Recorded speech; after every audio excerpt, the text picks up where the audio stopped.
চলেন আপনাদের একটা মজার স্ট্যাট বলি।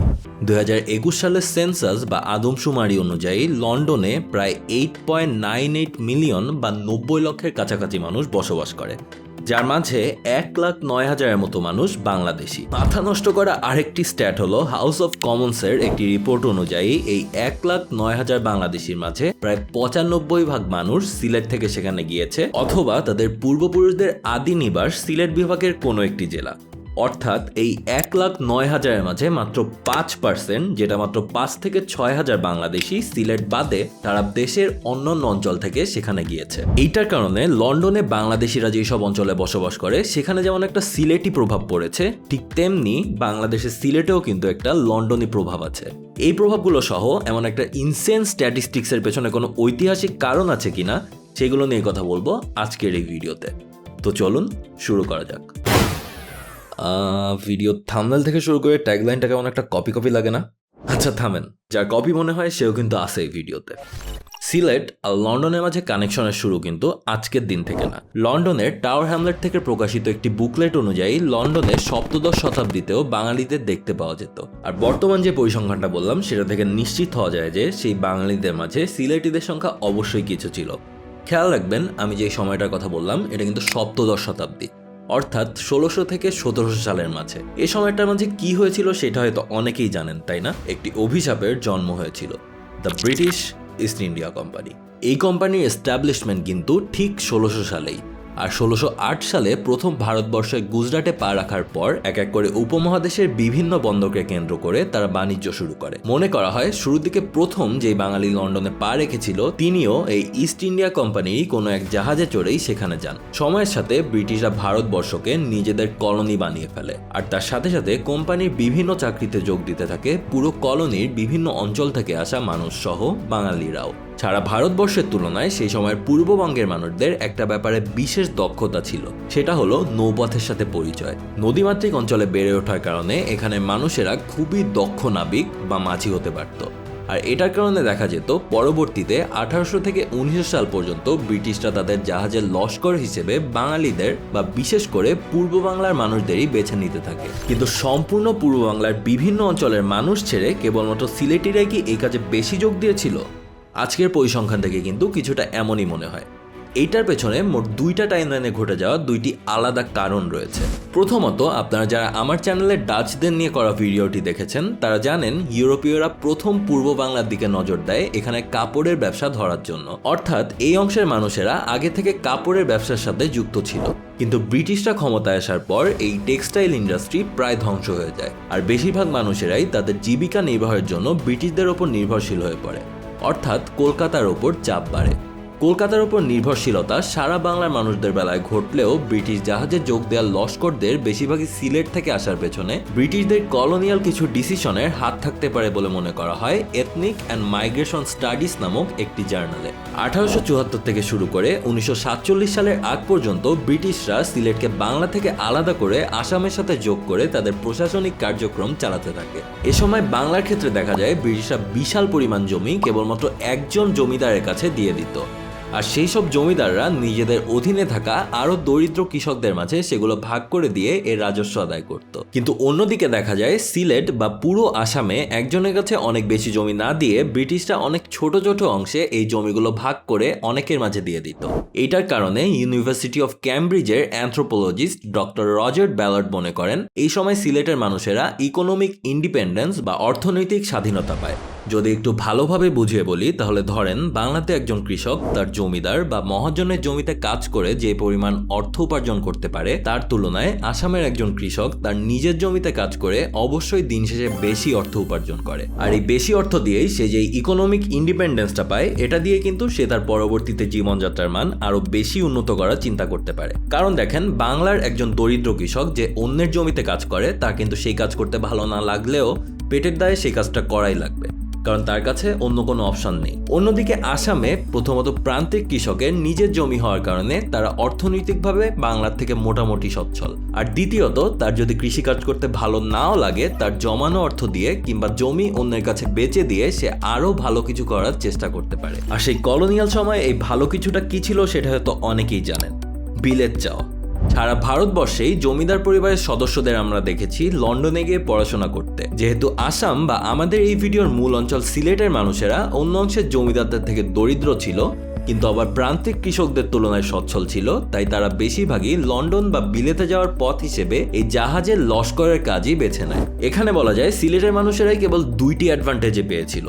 প্রথমত, আসামের অধীনে থাকার কারণে ইকোনমিক ইন্ডিপেন্ডেন্সটা তাদের বেশি ছিল। দ্বিতীয়ত, আবার পূর্ব বাংলার মাঝে হওয়ার কারণে এখানের মানুষেরা ভৌগোলিকভাবেই নদ নদী ও জলাশয়ের সাথে খুব ভালোভাবে পরিচিত ছিল। এই সুযোগটা কিন্তু আসামের অন্যান্য অঞ্চলের মানুষেরা পায়নি, আর এই সুযোগকে কাজে লাগিয়েই সে সময় সিলেটের মানুষেরা কলকাতায় গিয়ে ব্রিটিশ জাহাজের লস্করের কাজ বেছে নিতে থাকে। এই কারণে পরবর্তী বছরগুলোতে ব্রিটিশদের কাছে জাহাজের জন্য সেরা লস্কর হিসেবে সিলেটের মানুষেরাই টপ চয়েস হয়ে ওঠে।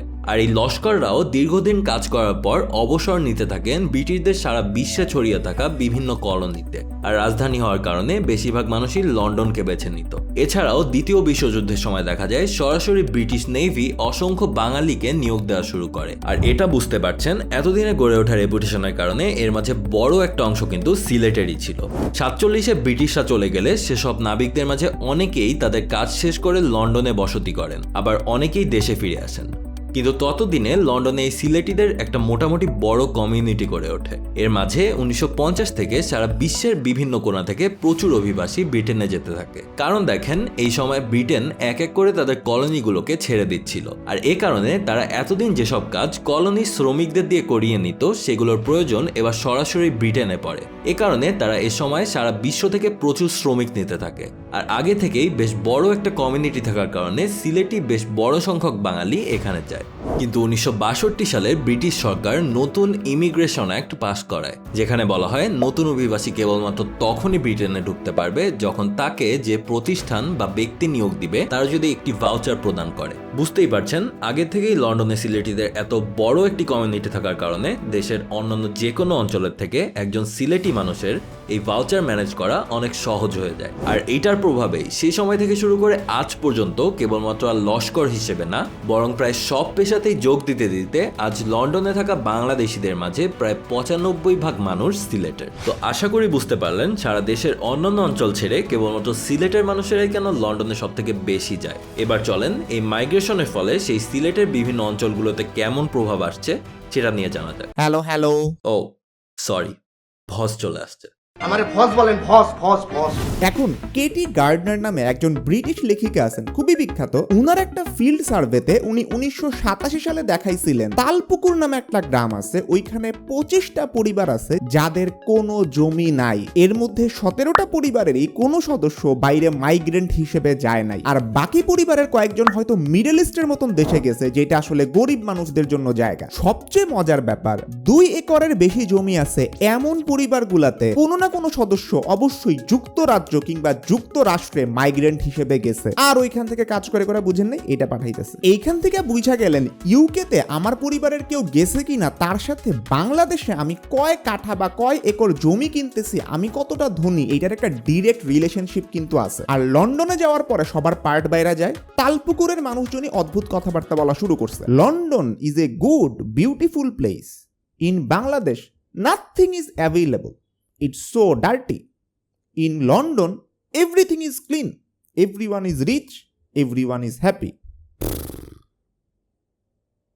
তবে সত্যি কথাটা হইতেছে ওইখানকার মানুষজন আসলেই ভাবে তারা যদি কোনোভাবে লন্ডনে যাইতে পারে তাদের পুরা লাইফটা ওইখানেই বেহেশত বা জান্নাত হয়ে যাবে। তবে এইটার সাথে সাথে অনেক বড় কিছু রিস্কও আছে। আপনার কাছে যদি অনেক টাকা থাকে তাইলে আপনি লন্ডনে যায় লিগ্যাল ভাবে কাগজপত্র সহ থাকতে পারতেছেন, কিন্তু যারা ইলিগাল ভাবে ভুয়া কাগজপত্র নিয়ে যায় তারা কিন্তু ওইখানে ধরা খাইলে জরিমানা সহ এমন বাজে একটা পরিস্থিতি দাঁড়ায় যে ওরা আগে যে অবস্থায় ছিল তার থেকেও খারাপ অবস্থানে চলে যায়। এখন আপনি প্রশ্ন করতে পারেন যারা গেছে লন্ডনে ওরা কি আসলেই ভালো আছে? এইটা এক একজন এক এক ভাবে দেখে। যেমন বাংলাদেশের পার্সপেক্টিভ থেকে ওরা যেটা দেখে, বাংলাদেশে ওরা যেই দরিদ্রতার মধ্যে থাকতো এর তুলনায় ইউকেতে যায় ওরা যদি একটু হাউজিং ফ্যাসিলিটি পায়, একটু বেনিফিট পায়, স্কুলে যায় ফ্রিতে খাবার পায়, এইটাই কিন্তু ওদেরকে একেবারে স্বর্গের ফিলিং দেয়। অন্যদিকে ব্রিটিশদের পার্সপেক্টিভ থেকে ওদের ডেটা কি বলতেছে চলেন দেখি। যুক্তরাজ্যের স্কুলগুলোতে যে 70% বাংলাদেশি ছাত্রছাত্রীরা আছে ওরা থাকে ইউকের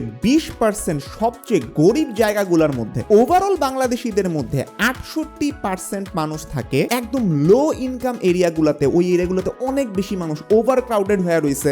এই সব জায়গাগুলোতে অন্য যে কোনো এথনিক গ্রুপের তুলনায় ব্রিটিশ বাংলাদেশি যে গ্রুপটা আছে ওরা ফ্রি স্কুল মিলের জন্য সবচেয়ে বেশি এলিজিবল। তার মানে বুঝেন কতটা গরিব অবস্থায় ওদেরকে ওইখানে চিন্তা করা হয়।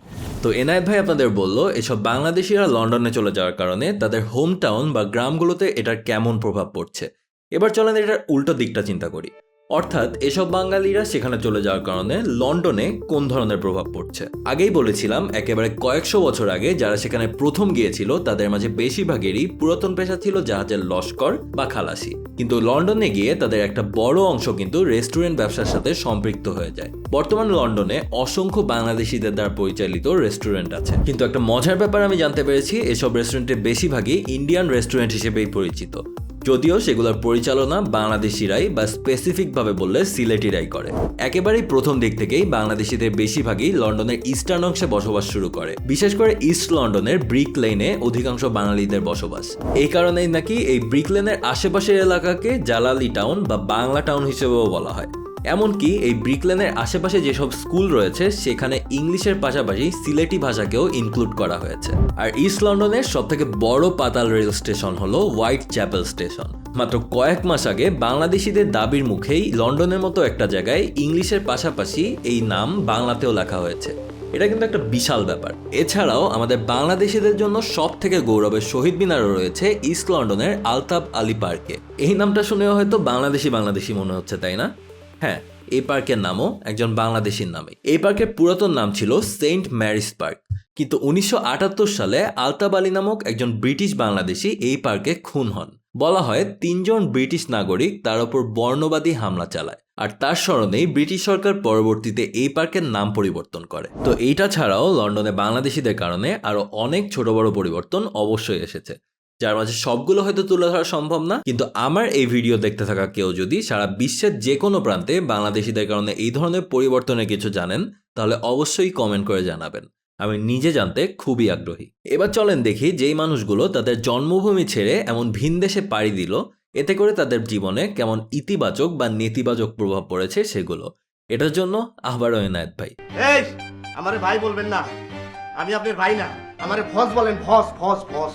এখন ব্রিটিশ বাংলাদেশি যারা কয়েক জেনারেশন ধরে ওই জায়গাটাতে থাকা শুরু করছে ওদের উপরে আসলে ইফেক্টটা কি। যেমন ওইখানে অনেকে আছে 4 নাম্বার জেনারেশনও ওইখানে শুরু হয়ে গেছে। ওই জেনারেশনের বাচ্চা কাচ্চা তাদেরকে আসলে ইউকের বাসিন্দা মনে করবে নাকি বাংলাদেশের বাসিন্দা মনে করবে, এইটা নিয়ে কিন্তু ওরা ক্যাচালে পড়ে। যেমন ওই বাচ্চাদের গায়ের রংটা তো একটু বাদামি, ওরা তো ফর্সা না। ওদের যে দেখলেই ওদের যে ব্রিটিশ ফ্রেন্ডরা আছে যারা শ্বেতাঙ্গ ওরা কিন্তু একটু অন্য চোখে দেখবে। সব মিলিয়ে এই বাচ্চারা ফিল করতে পারে ওরা আসলে এই দেশের কেউ না, ওরা আসলে মাইগ্রেন্ট, অন্য দেশ থেকে এইখানে থাকতে আসছে। এইটা কিন্তু ওদের শৈশব বা চাইল্ডহুডের মধ্যে অনেক বড় একটা ইফেক্ট রাখে। তাছাড়া 2007 একটা স্টাডি বলতেছে মাইগ্রেন্ট ফ্যামিলিগুলোর ভিতরে ফ্যামিলির ডিসফাংশন অনেক বেশি হয়ে থাকে নন মাইগ্রেন্ট ফ্যামিলিগুলোর তুলনায়। এটা খুব থরলি অ্যাজিউম করা হয় মাইগ্রেন্ট যেই বাচ্চা কাচ্চা আছে ওদের মেন্টাল হেলথের অনেক প্রবলেম দেখা দেয়। ওরা যখন দেখে ওদের বাবা মারা বাংলাদেশে থাকতে অনেক হাই স্যালারির জব করতো কিন্তু এই দেশে আইসা লো স্ট্যাটাসের জব করতেছে, কারণ এইখানে হাই স্যালারির জব করতে হলে যে যোগ্যতা দরকার সেইটা তাদের নাই। তাছাড়া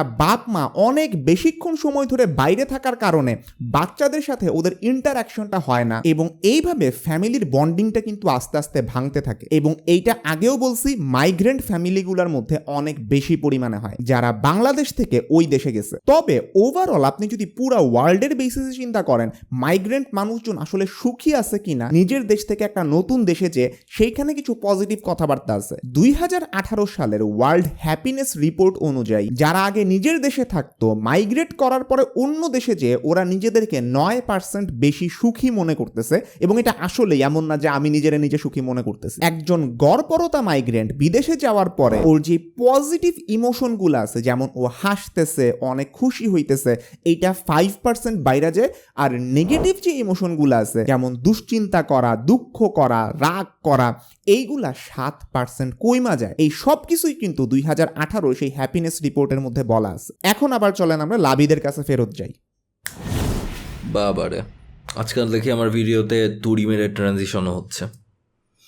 তো যাই হোক, আর বেশি কিছু বলার নাই। এই ভিডিওতে আমি আপনাদের প্রথমত হিস্টোরিক্যাল কিছু কারণ তুলে এনে এই সিলেট লন্ডন কানেকশনের কারণটা বোঝানোর চেষ্টা করলাম। এরপর এই মাইগ্রেশনগুলোর ফলে বাংলাদেশে এবং লন্ডনে কোন ধরনের প্রভাব পড়ে সেইটা বললাম। আর সর্বশেষ এনায়েত ভাই আপনাদের দেখালো এই মাইগ্রেশনগুলোর ফলে সেই সব মানুষদের জীবনে কেমনটা পজিটিভ আর নেগেটিভ ইম্প্যাক্ট ফেলে সেটা। তো স্ক্রিনে দেখানো এই মানুষটাকে অসংখ্য ধন্যবাদ আজকের ভিডিওর জন্য আমাকে অনেক তথ্য আর ছবি দিয়ে সাহায্য করার জন্য। তিনি এই তথ্যগুলো না দিলে হয়তো আমার পক্ষে এত ভেতরের খবর বের করতে অনেক বেশি কষ্ট হতো। So that's all for today. Until my next upload, have a good week, goodbye. Hello hello A